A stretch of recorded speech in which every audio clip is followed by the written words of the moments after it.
નમસ્કાર દોસ્તો, શાંતિશ્રમ ન્યૂઝમાં આપનું સ્વાગત છે। ઉત્તર ગુજરાતના વાવથરા, બનાસકાંઠા અને પાટણ જિલ્લાના ઠાકોર સમાજના 16 મુદ્દા બંધારણોનો ડીસામાં કલાકાર બંધુએ ઉલ્લંઘન કરતા ઠાકોર સમાજે 1 વર્ષ માટે સમાજ બહાર કર્યા છે, જેમના સમર્થનમાં અને ડીજેના વ્યવસાય સાથે સંકળાયેલા અન્ય કલાકારોના સમર્થનમાં વિક્રમ ઠાકોર ઉતર્યા છે। વિક્રમ ઠાકોરે સમાજનું બંધારણ બનાવનાર ઠાકોર સમાજના આગેવાનોની ડીજેની સમજ પર સવાલ ઉઠાવ્યા છે। જે લોકોએ બંધારણ બનાવ્યું એમને ડીજેને શું ખબર છે એ ખબર નથી। ડીજે બંધ કરવાથી સમાજમાં સુધારો આવશે એ વાત તદ્દન ખોટી છે। લોકોએ વીઘા વહેંચી ડીજે ખરીદ્યા છે। ડીજે ન વગાડનાર બંધારણની ઘણા કલાકારો બેરોજગાર થઈ રહ્યા છે, એમને સમાજમાં આગેવાનો નોકરી આપે। થરાદના જાદલા ગામ નજીક માડકા માઇનોર કેનાલમાં પુલ પર આજે એક ટ્રક અકસ્માતનો ભોગ બની છે। સદનસીબે ટ્રક કેનાલમાં ખાબકતા બચી જતા મોટી જાનહાનિ ટળી છે। પ્રાથમિક માહિતી અનુસાર ટ્રક ચાલકે સ્ટીયરિંગ પરનો કાબુ ગુમાવ્યો, જેના કારણે ટ્રક સીધી કેનાલની પ્રોટેક્શન દિવાલ સાથે જોરદાર અથડાઈ। અથડામણનો જોરદાર અવાજ સાંભળી આસપાસના સ્થાનિક લોકો તાત્કાલિક ઘટના સ્થળે દોડી આવ્યા। સ્થાનિકોની સતર્કતા અને સમયસર મદદથી ટ્રક ચાલકને સલામત રીતે બહાર કાઢવામાં આવ્યો હતો। અકસ્માતમાં ટ્રક ચાલકનો બાદ બચાવ થયો છે।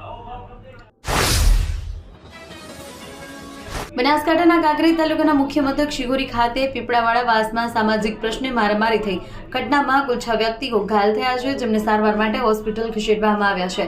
શિહોરી ગામમાં કૌટુંબિક પ્રશ્નોના સમાધાન માટે દલિત સમાજના આગેવાનોની હાજરીમાં એક બેઠક યોજાઈ। આ બેઠક દરમિયાન કોઈ કારણસર ઉગ્ર બોલાચાલી થઈ અને મામલો મારામારી સુધી પહોંચી ગયો। ઘટનામાં ઘાયલ થયેલા 6 લોકોના તાત્કાલિક 108 એમ્બ્યુલન્સ દ્વારા શિહોરી રેફરલ હોસ્પિટલ લઈ જવામાં આવ્યા। ત્યાં પ્રાથમિક સારવાર બાદ વધુ સારવાર માટે તેમને ધારપુર રિફર કરવામાં આવ્યા હતા।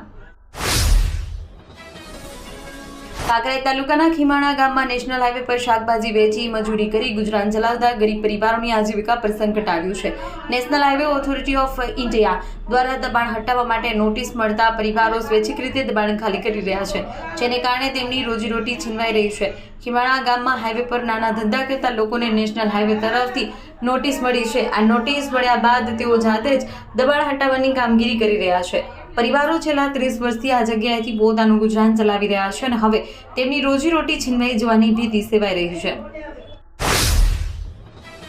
દિયોદર પંથકમાં શિક્ષણનું અનેરું ધામ એટલે Shri Tapasvi college of nursing તેમજ શ્રી તપસ્વી આર્ટ્સ કોલેજ, જ્યાં છે સંપૂર્ણ AC, CCTV, WiFi, digitally updated campus, BSc nursing સહિતના અનેક કોર્સમાં આજે જ પ્રવેશ માટે સંપર્ક કરો। Tapasvi college of nursing, Deodar. Banaskantha જિલ્લા ભારતીય સહકાર કિસાન સંઘ દ્વારા પાલનપુર તાલુકાના ખેડૂતોના પાક નુકસાન, જમીન સંપાદનમાં વળતર આપવા સહિતના વિવિધ પ્રશ્નો મામલે જિલ્લા કલેક્ટરને આવેદનપત્ર પાઠવવામાં આવ્યું છે, જેમાં ખેડૂતના પડતર પ્રશ્નોનો સત્વરે સુખદ નિરાકરણ લાવવાની માંગ કરાઈ હતી।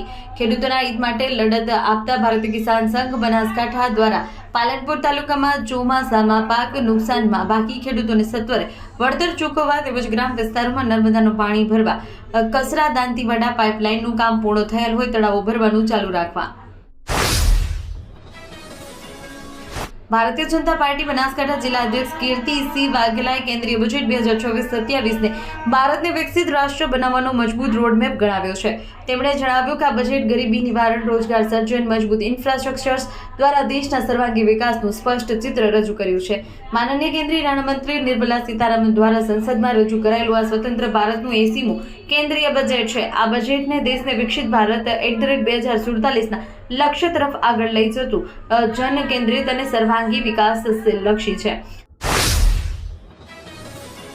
દિયોદર મત વિસ્તારમાં નર્મદા મુખ્ય કેનાલ આધારિત દિયોદર લાખણી પાઇપલાઇન પ્રોજેક્ટ અંતર્ગત દિયોદર તાલુકાના ધ્રાડવ ખાતે નિર્માણાધીન પમ્પિંગ સ્ટેશનમાં ફ્લોરિંગ કાર્યનો શુભારંભ કરવામાં આવ્યો છે।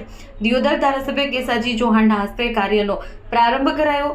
પ્રસંગે દ્રાડવ ગામના પૂર્વ સરપંચ પ્રહલાદભાઈ માળી, ગામના આગેવાનો, કાર્યકરો, મોટી સંખ્યામાં ખેડૂત ભાઈઓ ઉપસ્થિત રહ્યા। પમ્પિંગ સ્ટેશન દ્વારા દિયોદર અને લાખણી તાલુકાના ગામડાઓમાં સિંચાઈનું પાણી ઝડપથી પહોંચશે। આનાથી ખેડૂતો અને સામાન્ય જનતાને મોટો ફાયદો થશે એવી આશા લોકોએ વ્યક્ત કરી છે। પાભર તાલુકાના વડાણા ગામના ગ્રામજનોએ દારૂબંધીની કડક અમલવારીની માંગ સાથે પાભર મામલતદાર કચેરી અને પોલીસ મથકે આવેદનપત્ર સુપ્રત કર્યું છે। આ પહેલા વડાણા ગામે આવેલા શક્તિ માતાજીના મંદિર ખાતે ગ્રામજનોની એક બેઠક યોજાઈ। આ બેઠકમાં ગામમાં દારૂના વેચાણ અને સેવન જેવી બદીને દૂર કરવા અંગે વિસ્તૃત ચર્ચા વિચારણા કરવામાં આવી હતી. આવેદનપત્ર સુપ્રત કરતી વખતે વડાણા ગામના સરપંચ સહિતના આગેવાનો, ગ્રામ પંચાયતના સભ્યો, ઠાકોર સેના, ગ્રામ સમિતિના હોદ્દેદારો, જાગૃત નાગરિકો અને યુવાનો મોટી સંખ્યામાં ઉપસ્થિત રહ્યા હતા. તેમણે દારૂબંધી માટે કડક કાર્યવાહીની માંગ કરી હતી. ઉત્તર ગુજરાતનો એકમાત્ર multi city mall happy mall જે આવેલ છે જિલ્લાના વેપારી મથકો દિયોદર, ભાભર, રાધનપુર, વરાહી અને થરાદમાં, જ્યાં મળશે આપને વ્યાજબી દરે જીવન જરૂરિયાતની તમામ વસ્તુઓ તેમજ કપડાં, ગિફ્ટ આર્ટિકલ, પ્લાસ્ટિકની તમામ સામગ્રી, ક્રોકરી અને બીજું ઘણું બધું વધારે. તો આજે જ આવો હેપી મોલ અને કરો ખરીદી તમારી મનગમતી વસ્તુઓની.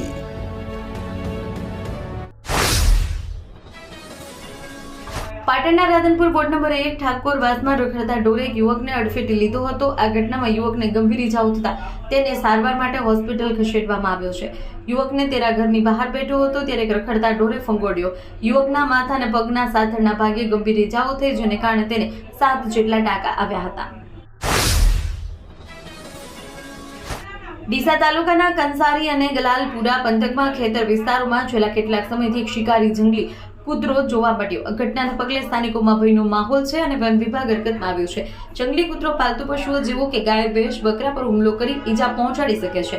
પહેલી સવાર કે મોડી સાંજે ખેતરોમાં જતા ખેડૂતો સીમમાં રખડતા બાળતો અને જોખમ વધ્યું છે. દાંતીવાડા વન પરિક્ષેત્ર અધિકારી ઋષિત તબિયરે જણાવ્યું કે વિસ્તારમાં શિકારી કૂતરો જોવા મળ્યો હોવાના અહેવાલ છે. તેમણે ગ્રામજનોને સતર્ક રહેવા અને આવા પ્રાણી નજીક ન જવા, તેને છંછેડવાનો પ્રયાસ ન કરવા અપીલ કરી છે. આ જંગલી પ્રાણી મનુષ્યો માટે પણ જોખમી સાબિત થઈ શકે છે.